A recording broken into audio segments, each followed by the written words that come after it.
ओम साई राम। अध्याय 4।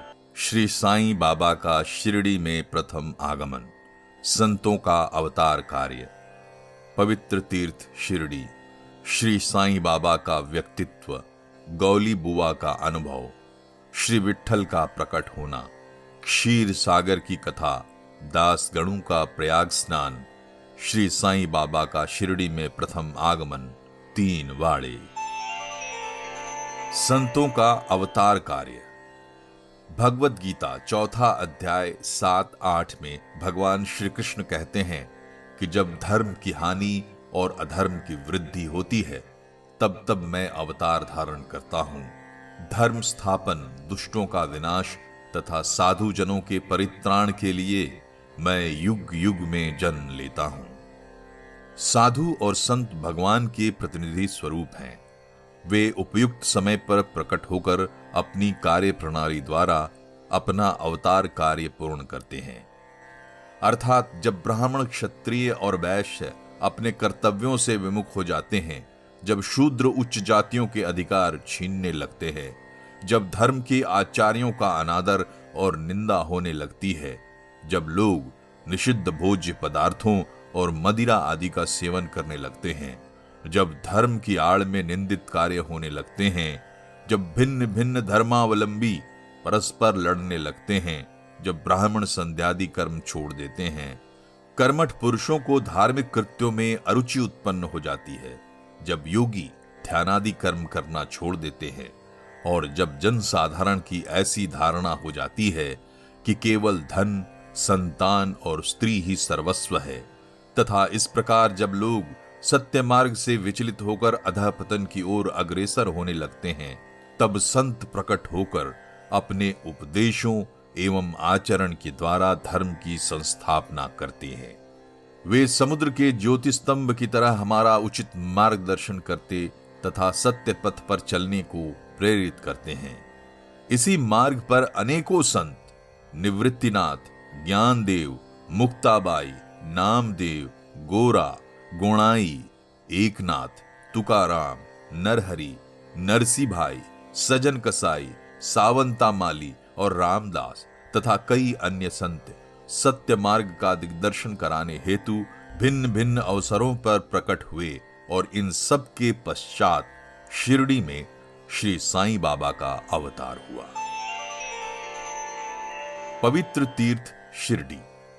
अहमदनगर जिले में गोदावरी के तट बड़े ही भाग्यशाली हैं, जिस पर अनेक संतों ने जन्म धारण किया और अनेकों ने वहां आश्रय पाया। ऐसे संतों में श्री ज्ञानेश्वर महाराज प्रमुख थे। शिरडी अहमदनगर जिले के राहता तालुका में है। गोदावरी नदी पार करने के पश्चात मार्ग सीधा शिरडी को जाता है। 8 मील चलने पर जब आप नीम गांव पहुंचेंगे तो वहां से शिरडी दृष्टिगोचर होने लगती है। कृष्णा नदी के तट पर अन्य तीर्थ स्थान गाणगापुर, नृसिंहवाड़ी और औदुंबर के समान ही शिरडी भी प्रसिद्ध तीर्थ है। जिस प्रकार दामोजी ने मंगलवेड़ा को पंढरपुर के समीप, समर्थ रामदास ने सज्जनगढ़ को, दत्तावतार श्री नरसिंह सरस्वती ने वाड़ी को पवित्र किया, उसी प्रकार श्री साईनाथ ने शिरडी में अवतीर्ण होकर उसे पावन बनाया। श्री साईं बाबा का व्यक्तित्व। श्री साईं बाबा के सानिध्य से शिरडी का महत्व विशेष बढ़ गया। अब हम उनके चरित्र का अवलोकन करेंगे। उन्होंने इस भवसागर पर विजय प्राप्त कर ली थी, जिसे प्राप्त करना महान दुष्कर तथा कठिन है। शांति उनका आभूषण तथा वे ज्ञान की साक्षात प्रतिमा थे। वैष्णव भक्त सदैव वहां आश्रय पाते थे। दान वीरों में वे राजा कर्ण के समान दानी थे। वे समस्त सारों के सार रूप थे। ऐहिक पदार्थों से उन्हें अरुचि थी। सदा आत्मस्वरूप में निमग्न रहना ही उनके जीवन का मुख्य ध्येय था। अनित्य वस्तुओं का आकर्षण उन्हें छू भी नहीं गया था। उनका हृदय शीशे के सदृश उज्जवल था। उनके श्रीमुख से सदैव अमृत वर्षा होती थी। अमीर और गरीब उनके लिए दोनों एक समान थे।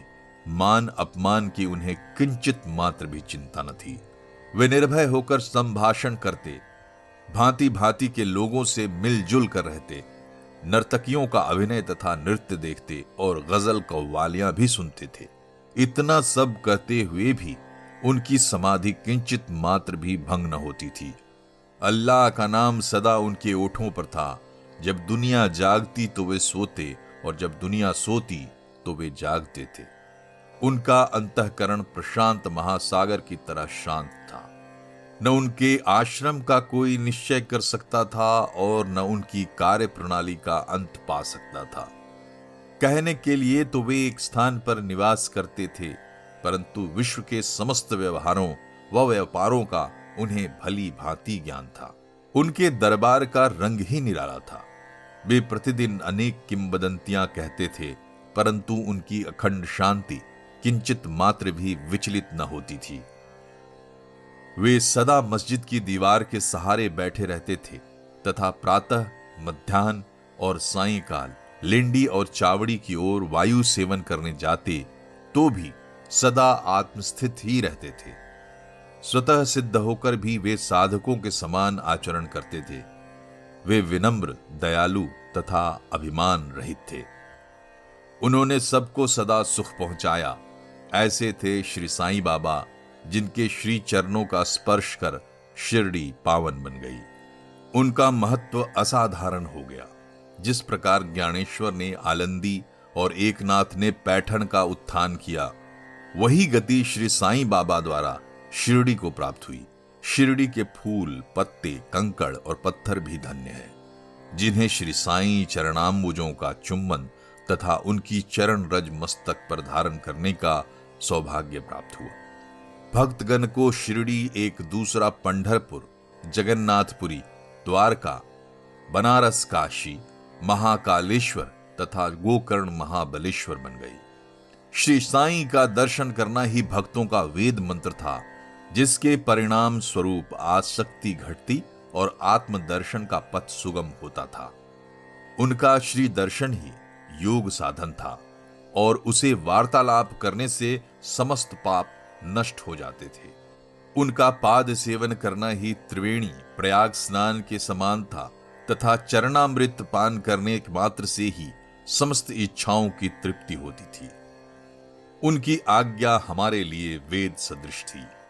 प्रसाद तथा उदी ग्रहण करने से चित्त की शुद्धि होती थी। वे ही हमारे राम और कृष्ण थे। उन्होंने हमें मुक्ति प्रदान की। वे सदा आत्मस्थित, चैतन्य घन तथा आनंद की मंगल मूर्ति थे। कहने को तो शिरडी उनका मुख्य केंद्र था, परंतु उनका कार्यक्षेत्र पंजाब, कलकत्ता, उत्तरी भारत, गुजरात, ढाका और कोंकण तक विस्तृत था। श्री साईं बाबा की कीर्ति दिन प्रतिदिन चहुं ओर फैलने लगी और जगह जगह से दर्शनार्थ आकर उनके भक्त लाभ उठाने लगे। केवल दर्शन से ही मनुष्यों, चाहे वे शुद्ध अथवा अशुद्ध हृदय के हों, के चित्त को परम शांति मिल जाती थी। उन्हें उसी आनंद का अनुभव होता था जैसा कि पंढरपुर में श्री विट्ठल के दर्शन से होता है। यह कोई अतिशयोक्ति नहीं है। देखिए, एक भक्त ने यही अनुभव पाया है। गौली बुआ, लगभग 95 वर्ष के वयोवृद्ध भक्त, जिनका नाम गौली बुआ था, पंढरी के एक वारकरी थे। वे 8 मास पंढरपुर तथा 4 मास आषाढ़ से कार्तिक तक गंगा तट पर निवास करते थे। सामान ढोने के लिए वे एक गधे को अपने पास रखते और एक शिष्य भी सदैव उनके साथ रहता था। वे प्रतिवर्ष वारी लेकर पंढरपुर जाते और लौटते समय श्री बाबा के दर्शनार्थ शिरडी आते थे।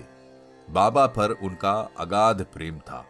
वे बाबा की ओर एकटक निहारते और कह उठते थे कि ये तो श्री पंढरीनाथ, श्री विट्ठल के अवतार हैं, जो अनाथ नाथ, दीन दयालु और दीनों के नाथ हैं।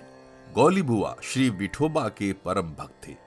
उन्होंने अनेक बार पंढरी की यात्रा की तथा प्रत्यक्ष अनुभव किया कि श्री साईं बाबा सचमुच में पंढरीनाथ हैं। विट्ठल स्वयं प्रकट हुए। श्री साईं बाबा के ईश्वर चिंतन और भजन में विशेष अभिरुचि थी। वे सदैव अल्लाह मालिक पुकारते थे तथा भक्तों से कीर्तन सप्ताह करवाते थे। इसे नाम सप्ताह भी कहते थे। एक बार उन्होंने दासगणों को कीर्तन सप्ताह करने की आज्ञा दी। दास गणु ने बाबा से कहा कि आपकी आज्ञा मुझे शिरोधार्य है, परंतु इस बात का आश्वासन मिलना चाहिए कि सप्ताह के अंत में विट्ठल अवश्य प्रकट होंगे। परंतु साथ ही भक्तों में श्रद्धा व तीव्र उत्सुकता का होना भी अनिवार्य है। ठाकुर नाथ की डंकपुरी, विट्ठल की पंडरी, रणछोड़ की द्वारका यही तो है। किसी को दूर जाने की आवश्यकता नहीं है। क्या विट्ठल कहीं बाहर से आएंगे? वे तो यहीं विराजमान है। जब भक्तों में प्रेम और भक्ति का स्रोत प्रवाहित होगा तो विट्ठल स्वयं ही यहां प्रकट हो जाएंगे। सप्ताह समाप्त होने के बाद विट्ठल भगवान इस प्रकार प्रकट हुए। काका साहेब दीक्षित सदैव की भांति स्नान करने के पश्चात जब ध्यान करने को बैठे तो उन्हें विट्ठल के दर्शन हुए। दोपहर के समय जब वे बाबा के दर्शनार्थ मस्जिद पहुंचे तो बाबा ने उनसे पूछा, क्यों, विट्ठल पाटिल आए थे ना? वे बहुत चंचल है, उनको दृढ़ता से पकड़ लो।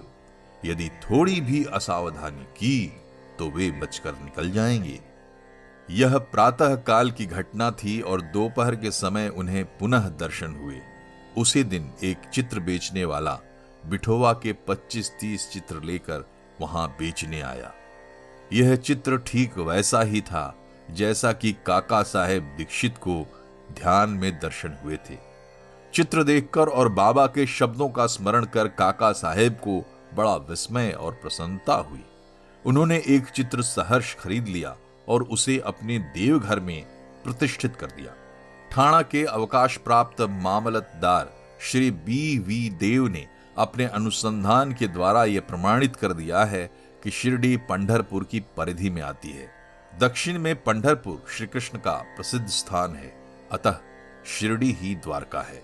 साईं लीला पत्रिका भाग 12 अंक 1, 2, 3 के अनुसार द्वारका की एक और व्याख्या सुनने में आई है, जो कि कै नारायण अय्यर द्वारा लिखित भारतवर्ष का स्थायी इतिहास में स्कंद पुराण भाग 2 पृष्ठ 90 से उद्धृत की गई है। वह इस प्रकार है, चतुर्वर्णापि वर्गाणाम यत्र द्वाराणि सर्वतः अतो द्वारावतीत्युक्ता विद्वदिवस्तत्वादिभिः। जो स्थान चारों वर्णों के लोगों को धर्म, अर्थ, काम और मोक्ष के लिए सुलभ हो, दार्शनिक लोग उसे द्वारका के नाम से पुकारते हैं। शिरडी में बाबा की मस्जिद केवल चारों वर्णों के लिए ही नहीं, अपितु दलित, अस्पृश्य और भागोजी शिंदे जैसे कोढ़ी आदि सबके लिए खुली थी। अतः शिरडी को द्वारका कहना ही सर्वथा उचित है। भगवंतराव क्षीर सागर की कथा। श्री विट्ठल पूजन में बाबा को कितनी रुचि थी, यह भगवंतराव क्षीर सागर की कथा से स्पष्ट है। भगवंतराव के पिता विठोबा के परम भक्त थे, जो प्रतिवर्ष पंढरपुर वारी लेकर जाते थे। उनके घर में विठोबा की एक मूर्ति थी, जिसे वे नित्य प्रति पूजा करते थे। उनकी मृत्यु के पश्चात उनके पुत्र भगवंतराव ने वारी, पूजन, श्राद्ध इत्यादि समस्त कर्म करना छोड़ दिया। जब भगवंतराय शिरडी आए तो बाबा उन्हें देखते ही कहने लगे, इनके पिता मेरे परम मित्र थे, इसी कारण मैंने इन्हें यहां बुलाया है। इन्होंने कभी नैवेद्य अर्पण नहीं किया तथा मुझे और विठोबा को भूखों मारा है, इसलिए मैंने इन्हें यहां आने को प्रेरित किया है। अब मैं इन्हें हठपूर्वक पूजा में लगा दूंगा। दास गणु का प्रयाग स्नान। गंगा और यमुना नदी के संगम पर प्रयाग प्रसिद्ध पवित्र तीर्थ स्थान है। हिंदुओं की ऐसी भावना है कि वहां स्नान आदि करने से समस्त पाप नष्ट हो जाते हैं। इसी कारण प्रत्येक पर्व पर सहस्त्रों भक्तगण वहां आते हैं और स्नान का लाभ उठाते हैं। एक बार दास गणु ने भी वहां जाकर स्नान करने का निश्चय किया। इस विचार से वे बाबा से आज्ञा लेने उनके पास गए। बाबा ने कहा कि इतनी दूर व्यर्थ भटकने की क्या आवश्यकता है, अपना प्रयाग तो यही है, मुझ पर विश्वास करो। आश्चर्य, महान आश्चर्य। जैसे ही दास गणु बाबा के चरणों पर नत हुए तो बाबा के श्री चरणों से गंगा यमुना की धारा वेग से प्रवाहित होने लगी। यह चमत्कार देखकर दास गणु का प्रेम और भक्ति उमड़ पड़ी। आंखों से आंसुओं की धारा बहने लगी।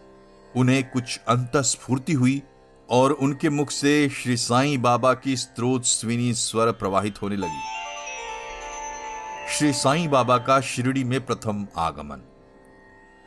श्री साईं बाबा के माता पिता, उनके जन्म और जन्म स्थान का किसी को भी ज्ञान नहीं है। इस संबंध में बहुत छानबीन की गई। बाबा से तथा अन्य लोगों से भी इस विषय में पूछताछ की गई, परंतु कोई संतोषप्रद उत्तर अथवा सूत्र हाथ न लग सका। यथार्थ में हम लोग इस विषय में सर्वथा अनभिज्ञ हैं।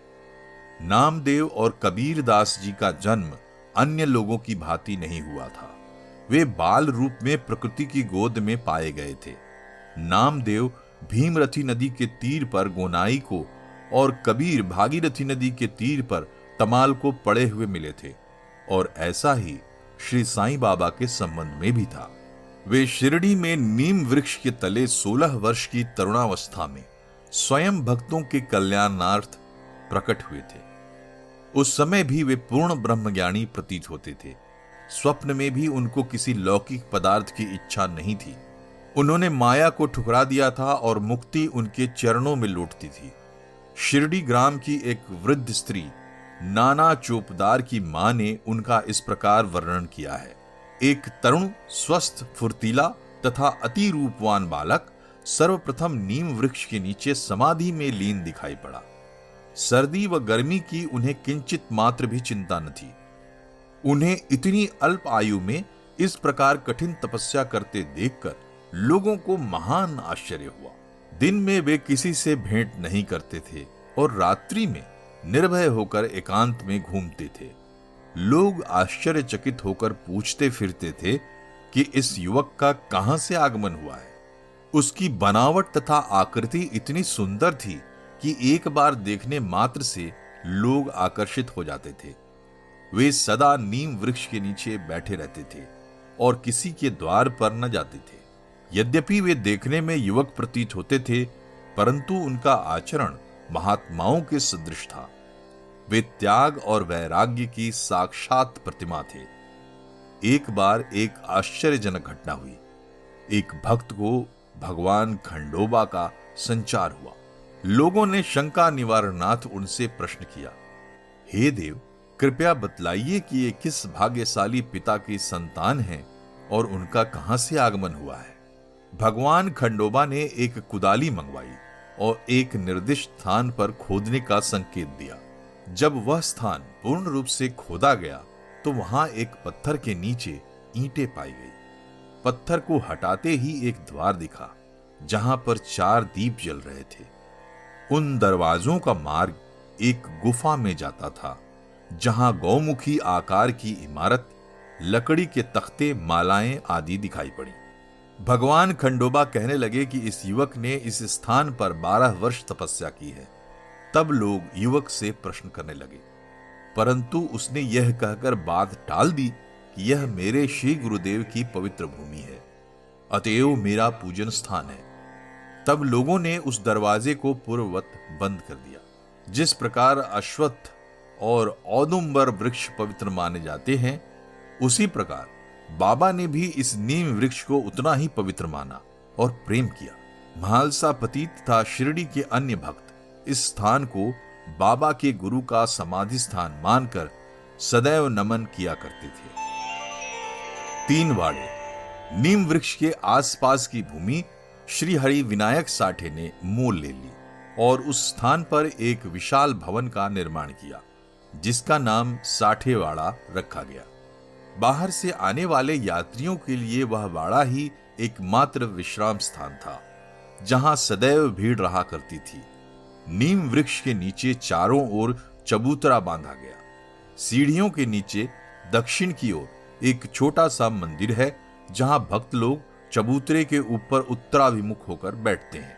ऐसा विश्वास किया जाता है कि जो भक्त गुरुवार तथा शुक्रवार की संध्या को वहां धूप, अगरबत्ती आदि सुगंधादि पदार्थ जलाते हैं, वे ईश कृपा से सदैव सुखी होंगे। यह वाड़ा बहुत पुराना तथा जीर्ण शीर्ण स्थिति में था और इसके जीर्णोद्धार की नितांत आवश्यकता थी, जो संस्थान द्वारा पूर्ण कर दी गई। कुछ समय के पश्चात एक दूसरे वाड़े का निर्माण हुआ, जिसका नाम दीक्षित वाड़ा रखा गया। काका साहेब दीक्षित, कानूनी सलाहकार, सॉलिसिटर, जब इंग्लैंड में थे तब वहां उन्हें किसी दुर्घटना से पैर में चोट आ गई थी। उन्होंने अनेक उपचार किए, परंतु पैर अच्छा न हो सका। नाना साहेब चांदोरकर ने उन्हें बाबा की कृपा प्राप्त करने का परामर्श दिया, इसलिए उन्होंने सन 1909 में बाबा के दर्शन किए। उन्होंने बाबा से पैर के बदले अपने मन की पंगुता दूर करने की प्रार्थना की। बाबा के दर्शन से उन्हें इतना सुख प्राप्त हुआ कि उन्होंने स्थायी रूप से शिरडी में रहना स्वीकार कर लिया, और इसी कारण उन्होंने अपने तथा भक्तों के हेतु एक वाड़े का निर्माण कराया। इस भवन का शिलान्यास दिनांक 9/12/1910 को किया गया। उसी दिन अन्य दो विशेष घटनाएं हुई। एक, श्री दादा साहेब खापर्डे को घर वापस लौटने की अनुमति प्राप्त हो गई और चावड़ी में रात्रि को आरती आरंभ हो गई। कुछ समय में वाड़ा संपूर्ण रूप से बन गया और रामनवमी 1911 के शुभ अवसर पर उसका यथाविधि उद्घाटन कर दिया गया। इसके बाद एक और वाड़ा, मानो एक शाही भवन, नागपुर के प्रसिद्ध श्रीमंत बूटी ने बनवाया। इस भवन के निर्माण में बहुत धनराशि लगाई गई। उनकी समस्त निधि सार्थक हो गई, क्योंकि बाबा का शरीर अब वहीं विश्रांति पा रहा है और फिलहाल वह समाधि मंदिर के नाम से विख्यात है। इस मंदिर के स्थान पर पहले एक बगीचा था, जिसमें बाबा स्वयं पौधों को सींचते और उनकी देखभाल किया करते थे। जहां पहले एक छोटी सी कुटी भी नहीं थी, वहां 3-3 वाड़ों का निर्माण हो गया। इन सब में साठे वाड़ा पूर्व काल में ही बहुत उपयोगी था। बगीचे की कथा। वामन तात्या की सहायता से स्वयं बगीचे की देखभाल, शिरडी से श्री साईं बाबा की अस्थायी अनुपस्थिति तथा चांद पाटिल की बारात में पुनः शिरडी लौटना, देवीदास, जानकीदास और गंगागीर की संगति, मोहिद्दीन तंबोली के साथ कुश्ती, मस्जिद में निवास, श्री डोंगले व अन्य भक्तों पर प्रेम तथा अन्य घटनाओं का अगले अध्याय में वर्णन किया जाएगा। श्री सद्गुरु साईनाथार्पणमस्तु। शुभम भवतु। ओम साई राम।